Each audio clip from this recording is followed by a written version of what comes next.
부터 10절까지 말씀입니다. 구약성경 1288쪽에 있습니다.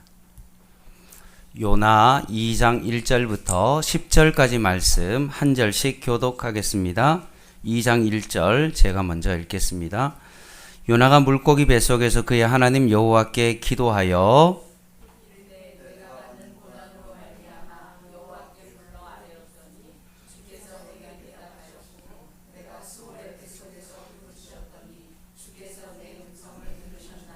주께서 나를 깊은 속 바다 가운데에 던지셨으므로 큰 물이 나를 둘렀고 주의 파도와 큰 물결이 다 내 위에 넘쳤나이다.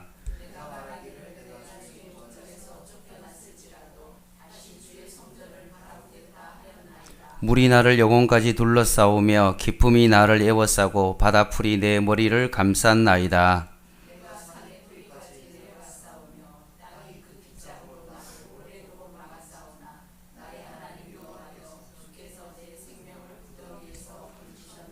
내 영혼이 내 속에서 피곤할 때 내가 여호와를 생각하였더니 내 기도가 주께 이르러 싸우며 주의 성전에 미쳤나이다.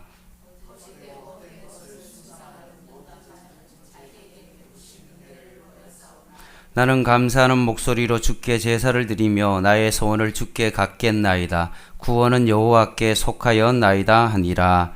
여호와께서 그 물고기에 말씀하심에 요나를 육지에 토하니라. 아멘. 우리가 중고등학교 때 수학을 공부하기 위해서는 꼭 보는 참고서 하나가 있는데 그것이 바로 수학의 정석, 해법 수학, 이런 책들을 공부합니다. 근데 그 공부를 하는 챕터마다 모든 그 순서가 있는데요. 앞부분에는 뭐가 나오냐 하면 예를 들어서 피타고라스다 그러면 피타고라스에 대해서 원리에 대한 것을 증명합니다. 직각삼각형에서 밑변의 제곱과 높이의 제곱은 빗면의 제곱이라는 사실을 그것을 원리가 어떻게 되어지는지를 잘 설명합니다. 그리고 난 다음에 이 원리를 설명하고 난 다음에 거기에 해당되는 문제를 실제로 예제 문제를 풀어봅니다. 그리고 다 풀고 난 다음에 마지막에 한 장이 넘기기 전에는 뭐가 나오냐 하면 결론이 나옵니다. 그래서 이 장에서 꼭 알아야 되는 예를 들어서 결론이 나옵니다. 어떤 거는 피타고라스의 정리의 공식이 나온다든지 아니면 근의 공식이 나온다든지 그렇게 이 전체 배운 내용의 결론이 나옵니다. 그리고 또 다음 단원이 넘어가고 이렇게 넘어갈 때 매 단원마다 나오는 게 있는데 그게 뭐냐 하면 단원 평가 문제가 나옵니다. 그래서 그 단원을 내가 얼마나 전체적으로 공부를 잘 했느냐, 이제까지 배워왔던 모든 것들을 다시 한번 풀어봄을 통하여서 내가 어느 정도 실력을 가지고 있느냐를 테스트하는, 평가하는 것이 있습니다. 그래서 이 평가 문제를 잘 풀게 되어지면 내가 대학에 수능을 볼 때 몇 점 정도 맞을 수 있겠다라는 어느 정도의 기준점이 나오는 겁니다. 그것과 마찬가지로 우리가 지금 구약 성경을 보는데 모세오경이 어떤 역할을 하냐 하면 꼭 원리를 설명하는 거랑 똑같습니다. 하나님의 나라의 주권에 대한 원리에 대한 내용이 모세오경에 잘 설명되어지고요. 그리고 그 원리가 설명되어지고 난 다음에 실제로 문제를 푸는 장면이 나오는데 그 문제를 푸는 것이 무엇입니까? 역사서입니다. 그래서 문제를 이제 다 풀고 난 다음에 한 단원의 어떤 결론이 나오죠. 그 결론 부분이 뭡니까? 우리가 배워왔던 시가서입니다. 원리를 알고 문제를 풀어봤더니만 이게 이거구나 라고 결론을 이루게 되어지는 것이 뭡니까? 시가서입니다. 그러면 거기서 끝이 나야 되는데 끝이 나지 아니하고 다시 한번 내가 어느 정도의 어떤 실력을 가지고 있는지를 다시 한번 단원을 평가하는 단원 평가 문제와 똑같은 것이 있는데, 그것이 바로 구약의 시가서로 결론이 나오는 것이 아니라 실제로 내가 삶 가운데 그것을 풀었을 때 내가 어느 정도의 어떤 실력이냐라는 것을 알려주는 것이 뭐냐 하면, 단원 평가와 같은 어떤 그런 역할을 하는 것이 뭡니까? 우리가 계속 보고 있는 시가서라는 겁니다. 결론을 지나고 난 다음에 하나님 나라 백성들에 대한 평가, 그리고 그들에 대한 미래, 내가 이 단원평가 문제를 풀었을 때 내가 어느 정도 시험 성적을 거뒀으면, 내가 이 정도 시험이면 어느 정도 이 대학에 갈 수 있겠구나 라는 등급이 몇 등급 정도 되겠다라고 평가가 맺어지고, 거기에 대한 내용이 바로 시가서입니다. 선지서입니다. 죄송합니다.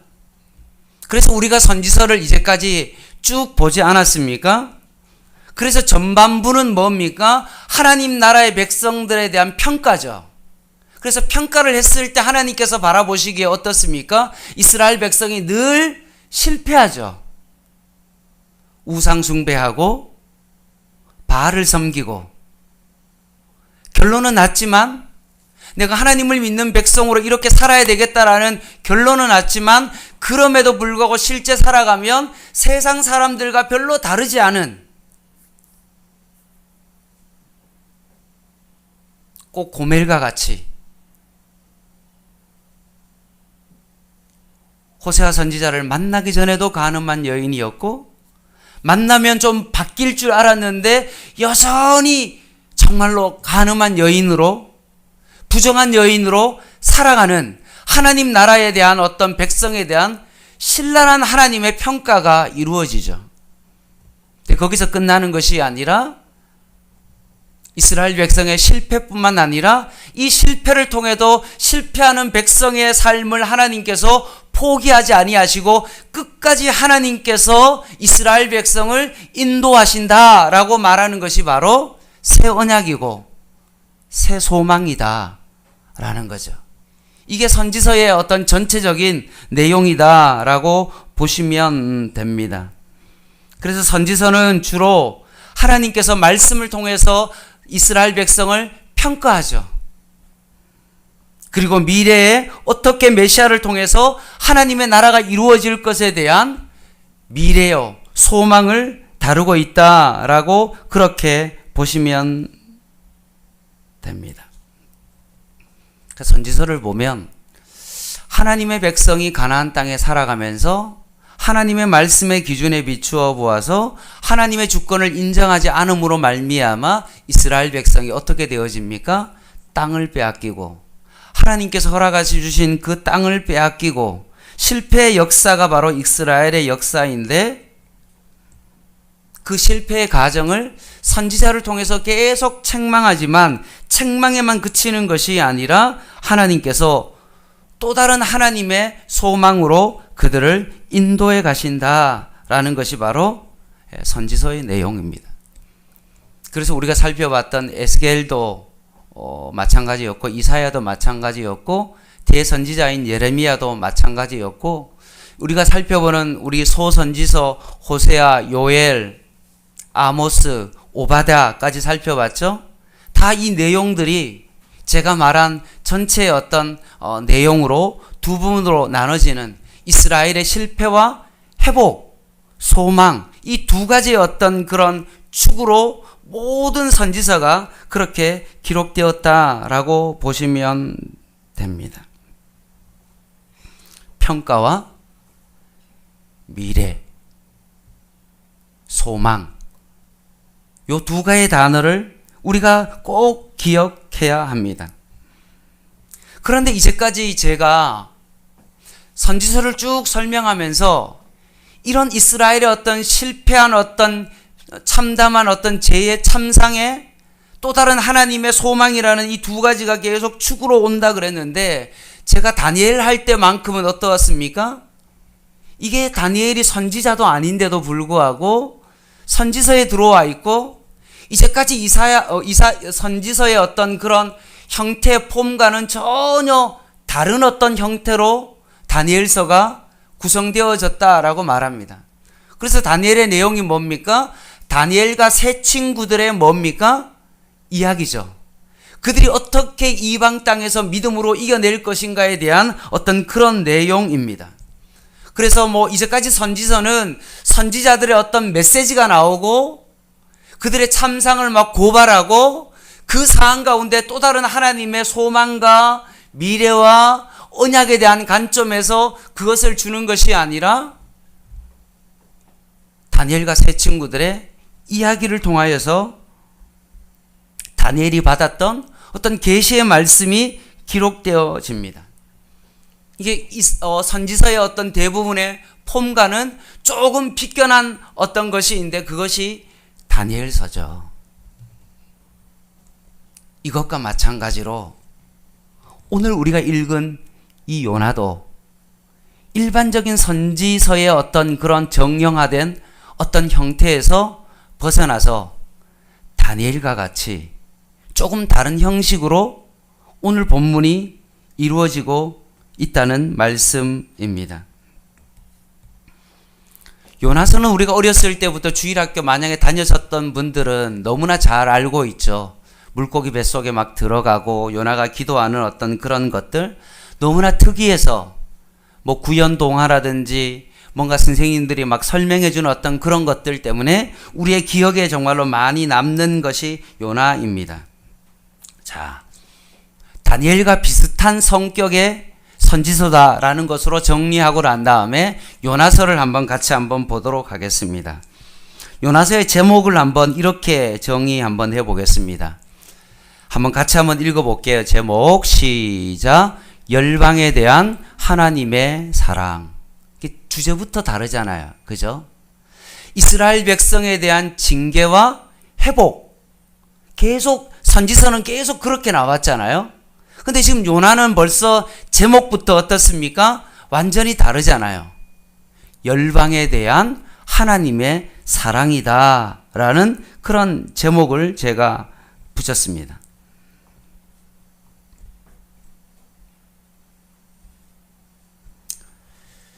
아까도 말씀드렸던 것처럼 일반 선지서와는 조금 다른 결을 가지고 있다라는 거죠. 그래서 오늘 요나 하면 열방에 대한 하나님의 사랑이라는 제목을 붙였지만 사실 요나가 어떻습니까? 열방에 대한 하나님의 사랑을 잘 몰랐던 선지자다라는 겁니다. 만약 요나가 하나님을 만났다면 어떨까요? 일반 선지자와는 다르게 아마 정말로 요나는 좀 창피하지 않았을까 라는 생각이 듭니다. 왜 하나님께서는 내 삶을 통해서 정말 하나님의 사랑을 알지 못하는 나의 모습을 드러낼까 라는 생각을 한번 해봅니다. 여기서 열방에 대한 하나님의 사랑이다 라고 되어 있죠. 여기서 사랑은 누군가를 사랑한다 라고 했을 때 예를 들어서 우리 가족을 사랑한다, 내 자식을 사랑한다 라고 그렇게 할 수 있습니다. 근데 이 사랑이 가족이라는 어떤 그런 테두리에서 멈춰지는 것이 아니라 오늘 제목에 있는 것처럼 어떻게 되어집니까? 가족의 테두리를 벗어나서 어떻게 되어집니까? 이웃을 사랑하고 열방이라는 표현이 나오잖아요. 저 이웃 국가에 대한 어떤 그런 사랑을 의미하고 있다는 겁니다. 그러면 실제로 여러분 한번 생각해 보십시오. 여러분을 정말로 괴롭혔던 그 사람을 사랑하는 것 쉽지 않죠.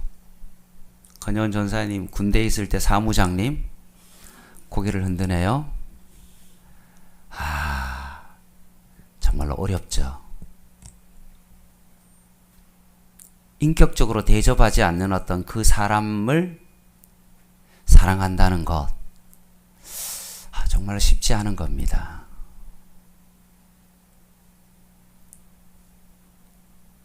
만날 때마다 나를 계속 비판하고 정죄한다.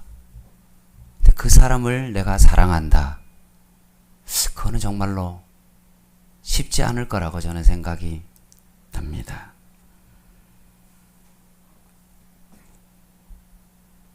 국가를 사랑할 수 있다는 것, 요나가 선지자였지만 쉽게 가지지 못했던 그런 마음이죠. 참 요나서가 참 재미있는 거는 뭐냐 하면 보통 선지자들은 어떻습니까? 하나님의 마음을 깨달아 가지고 그 말씀을 메시지를 전하는 게 선지자잖아요. 근데 유일하게 요나는 어떻습니까? 하나님의 그 뜻을 전혀 알지 못하는 선지자. 어떻게 보면 창피한 선지자다라고 말할 수 있습니다. 그래서 오히려 요나서는요, 우리의 어떤 내면을 오히려 잘 표현해주는, 우리의 피부에 너무나 와닿는 선지자가 누구입니까? 사실 요나 선지자라고 말할 수 있습니다. 예를 들어 보겠습니다. 우리가 일본을 참 많이 욕하잖아요.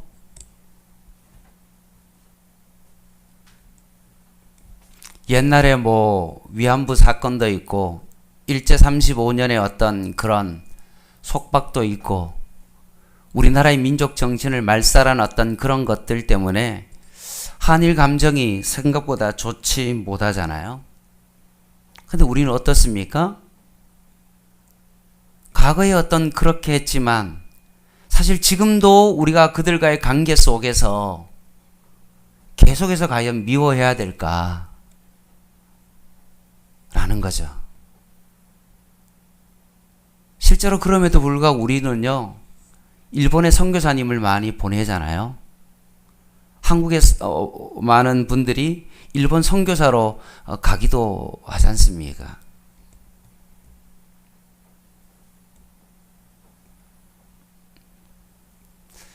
그럼에도 불구하고 선교를 가긴 가지만 실제로 우리 마음 가운데 뭔가 마음속에 찜찜한 마음이 생길 수밖에 없다는 겁니다.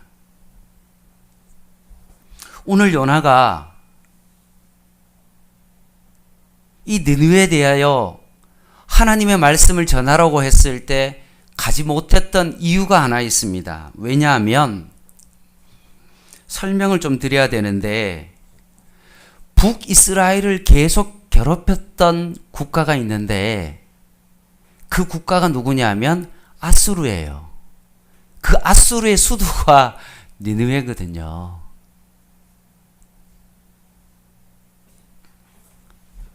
그래서 요나가 품은 마음이 하나님을 명령을 거부하는 선지자입니다. 그래서 요나거든요. 우리가 별명 많이 하잖아요. 뭔가 우리가 불순종하거나 그러면 뭐라 그럽니까? 요나 그러잖아요. 그런 어떤 말과 똑같이 요나인 거죠. 그래서 조금 더 구체적으로 요나 선지자에 대해서 우리가 살펴볼 텐데 우리가 요나서가 4장밖에 안 되거든요. 그런데 이 시대의 어떤 요나에 대한 설명이 생각보다 자세하게 나와 있지 않습니다. 그럼에도 불구하고 제가 요나 선지자가 어떤 남유다와 북이스라엘에 활동했던 선지자 가운데 퀴즈 한번 해볼까요? 남유다에서 활동했을까요? 북이스라엘에서 활동했을까요? 와, 예. 정답입니다. 제가 커피 쿠폰이라도 드리고 싶은데요. 네.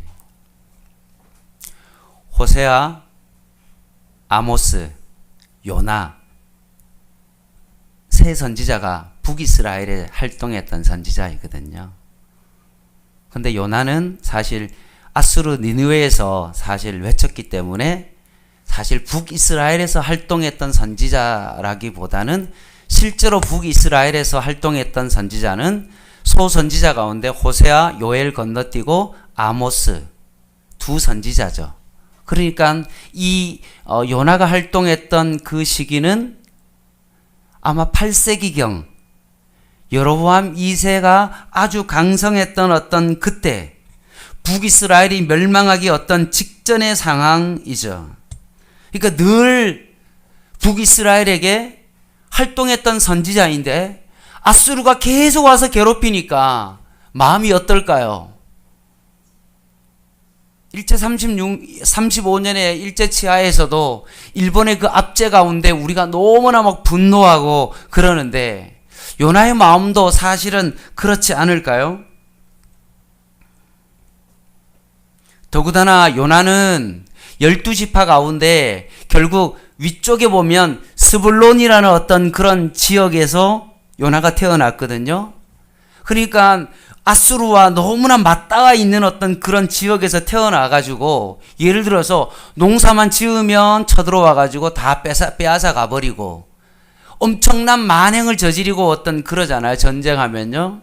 그런 것들을 눈으로 다 봐왔는데 하나님께서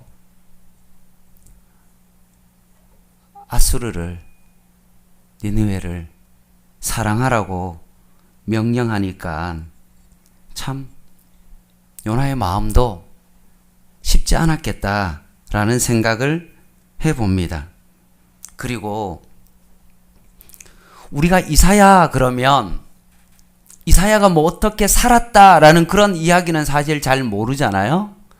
보통 선지자는 그 선지자가 내뱉은 어떤 메시지가 주요 어떤 그런 내용이 되어지잖아요. 근데 요나는 보면 뭔가 메시지 자체가 없어요.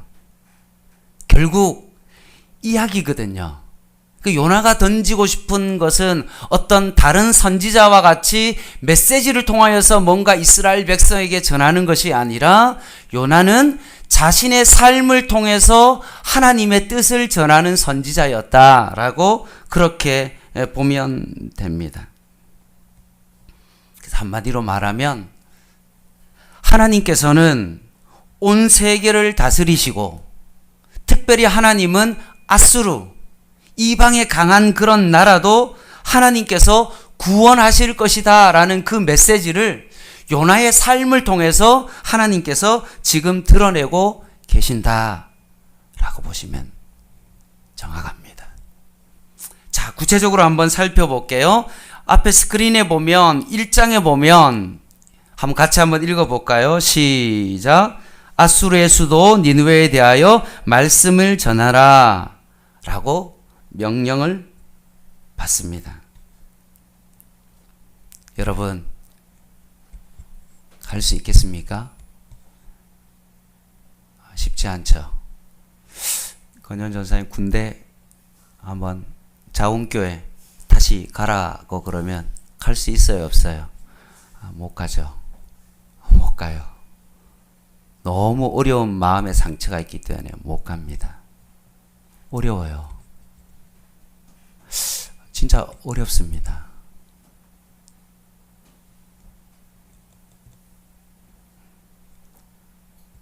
제가 옛날에 힘들었던 어떤 사역지를 다시 돌아가야 된다. 그러면 쉽지 않을 것 같아요. 요나에게 자신을 괴롭혔던 그 나라에 가서 하나님의 말씀을 전하라고 그러면 절대 안 갈 것 같아요. 그래서 요나가 어떻게 됐습니까? 니느웨로 안 가고 어디로 갔습니까? 다시스로 가잖아요. 그래서 폭풍을 만납니다. 하나님의 말씀을 어기니까 하나님께서 바람을 일으켜서 배가 거의 뭐 두 동강이 날 정도로 하나님께서 풍랑을 일으킵니다. 그래서 1장에 보면 요나가 어떻게 됩니까? 바다에 빠지죠. 그런데 하나님의 인도하심에 따라 2장에 보니까 뭐가 나옵니까? 같이 한번 읽어볼까요? 시작. 요나가 물고기 뱃속에서 하나님 앞에 기도합니다. 우리가 읽었던 2장 1절에서 11절까지 말씀입니다. 참 주일학교 아이들이 너무나 좋아할 만한 동화와 같은 그런 기적적인 그런 내용이 나옵니다. 그리고 이제 3장에 가면 같이 한번 읽어볼까요? 시작. 요나가 다시 일어나서 느니웨로 갑니다.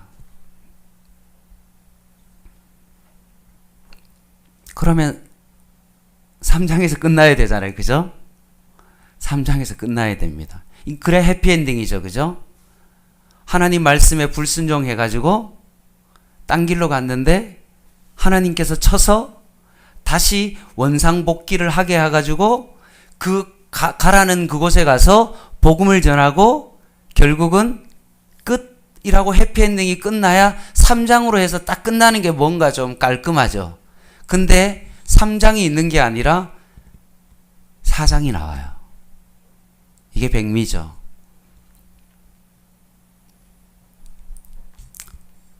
하나님의 말씀을 전했지만 오히려 느니웨 성이 멸망받기를 원했죠.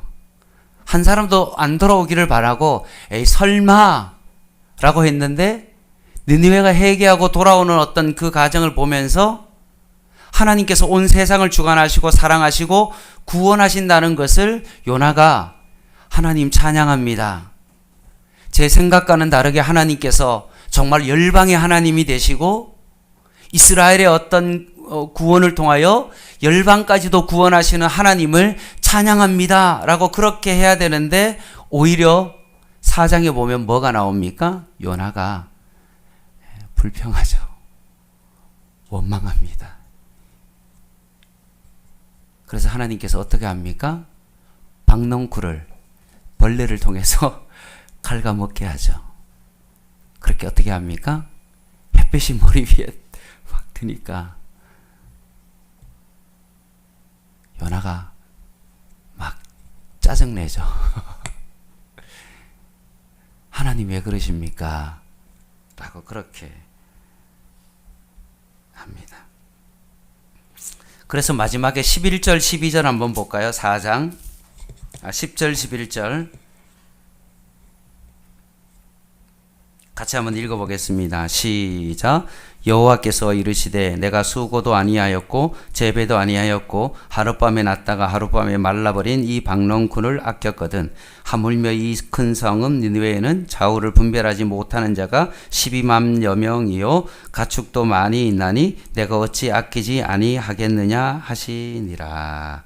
아멘.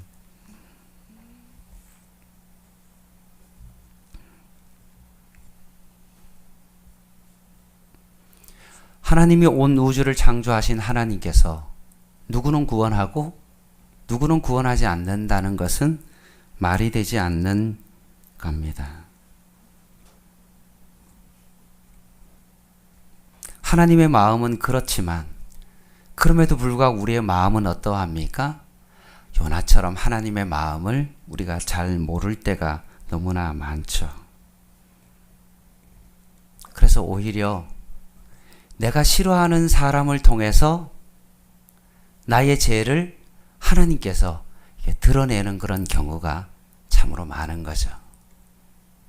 오히려 나를 괴롭히고 나를 힘들게 하는 사람을 통하여서 정말로 내가 이 정도밖에 되지 않는다는 것을 깨닫게 되는 거죠.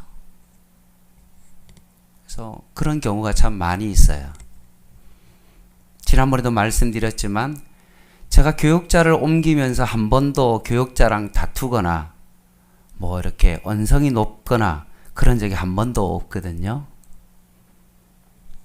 근데 딱 한 번 그런 적이 있었어요.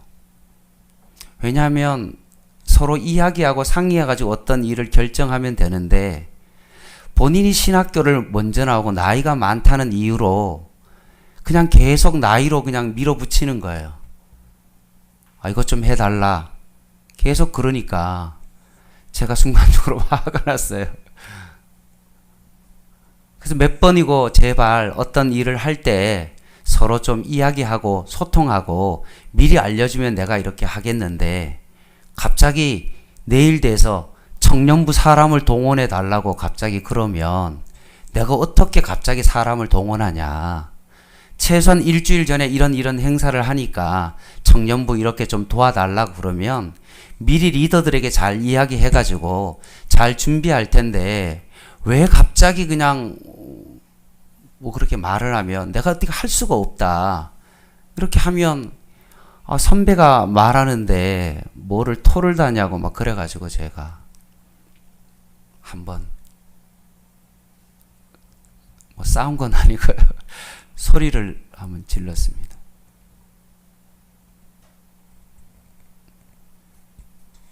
그래서 한 번도 제가 인간관계 부분에 있어서는 제가 한 번도 이런 적이 없었는데 내가 그 부분만은 하나님 앞에서 강점이고 사람하고 잘 지내고 사람을 배려하고 이런 부분에 있어서 아무런 문제가 없다고 했는데 그분을 만남을 통하여서 진짜 내 자신을 발견하게 된 거죠.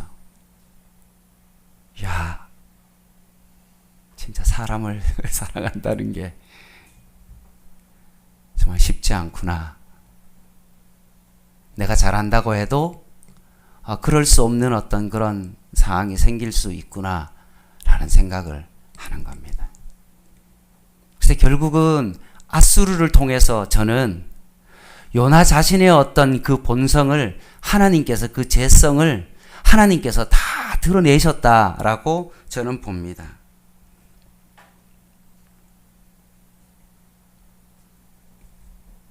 다른 나라면 괜찮은데 가장 미워하는 아수르를 통해서 그 도구를 통해서 사용하니까 진짜 요나 마음이 더 어려운 겁니다.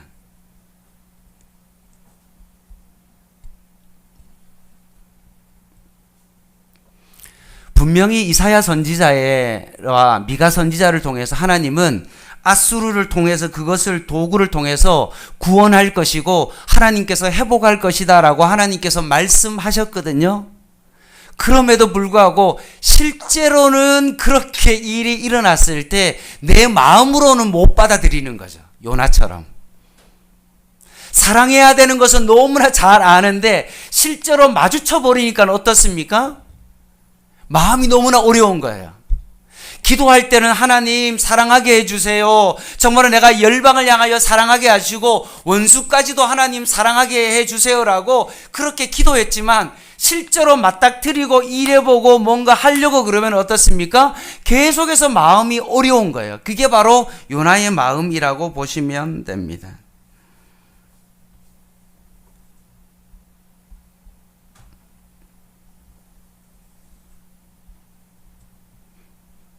그래서 예수님께서 오셔서 어떻게 하셨습니까?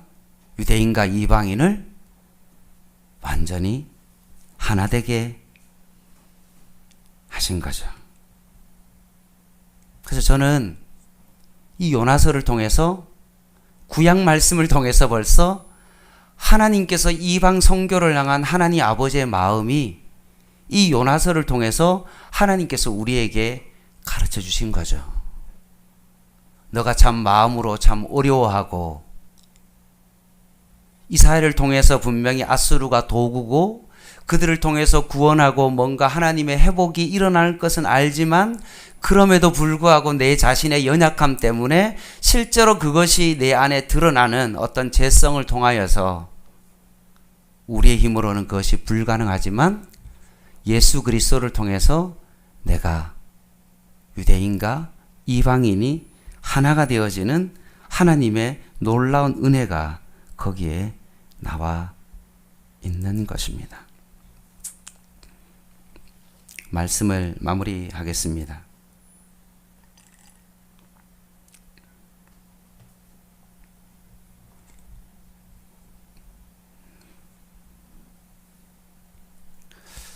요나가 자신의 생각이 사로잡혀 있다 보니까 선지자인데도 불구하고 하나님의 마음을 잘 이해할 수 없었던 거죠. 하나님이 창조주가 되시고 높고 위대하신다는 것을 고백하지만 막상 현장에 들어와서는 그게 실질적으로 좀 어렵게 다가왔다라고 보시면 됩니다.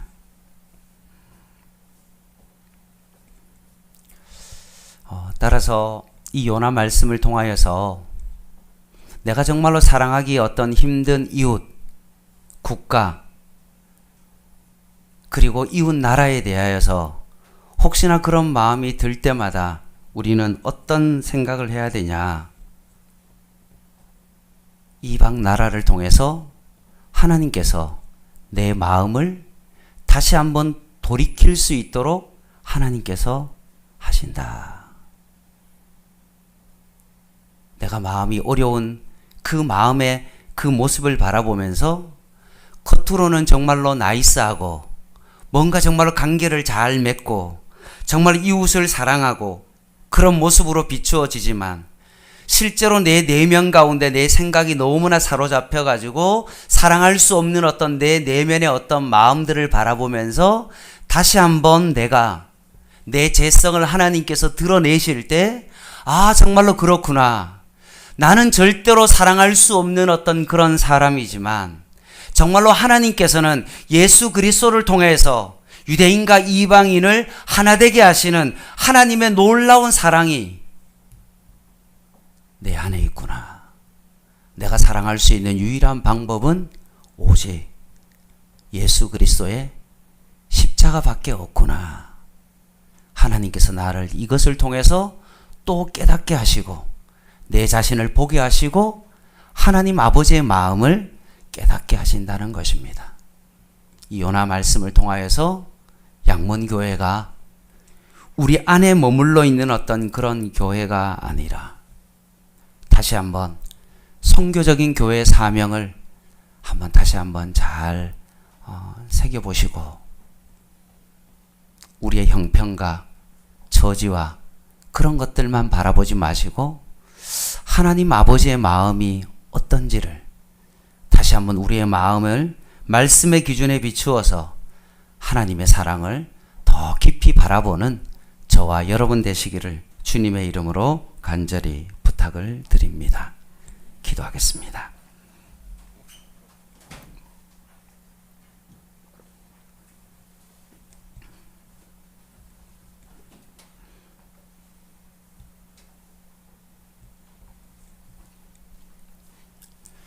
하나님 아버지, 참 내가 감당하기 어려운 그 일을 맞닥뜨리게 할 때에도 거기에 주저앉지 않게 하여 주시고 분명 거기에 하나님의 뜻이 있음을 다시 한번 깊이 바라보는 저희들 되게 하여 주시옵소서.